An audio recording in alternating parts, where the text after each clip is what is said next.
नमस्कार विद्यार्थी मित्रांनो, दर्शक आपण सकाळी साधारणपणे तरी 5 वाजता आपण उठलं पाहिजे. 5 वाजता उठून व्यायाम केला पाहिजे. व्यायाम हा आपल्या शरीराला खूप महत्त्वाचा आहे. तर आपण व्यायाम हा केलाच पाहिजे. रनिंग तर केलीच पाहिजे. व्यायाम जर आपण केला तर आपल्या कुठल्या प्रकारचा आजार होत नाही.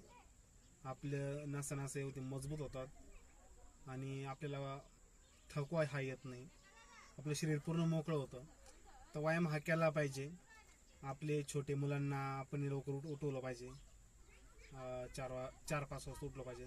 व्यवस्थित त्यांना ही दात व्यवस्थित स्वच्छ दात घसून आंघोळ घालून दररोज नित्यनेमाने दररोज आंघोळ घातली पाहिजे.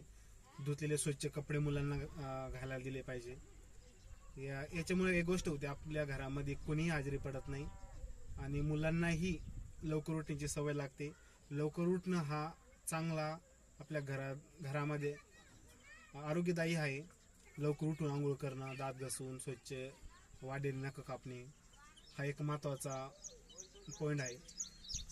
मुलं काय करता, लेट उठता, आंघोळ करत नाही, व्यवस्थित दात घसती नाही. त्याच्यानं काय होतं, मुलं आजारी पडतात. तर आपण ही काळजी घेतली पाहिजे. आपणही स्वतःहून 5 वाजता उठलं पाहिजे. 5 वाजता उठून स्वच्छ अंगणवाटा झाडला पाहिजे. मुलांना दात व्यवस्थित घसायला लावले पाहिजे काळजीपूर्वक आणि दात घासून व्यवस्थित त्यांना आंघोळ घातली पाहिजे. आणि आंघोळ घातली की स्वच्छ धुतलेले कपडे मुलांना घालायला दिले पाहिजे. ही त्यांना ही चांगली सवय आहे. भविष्यात ते पण या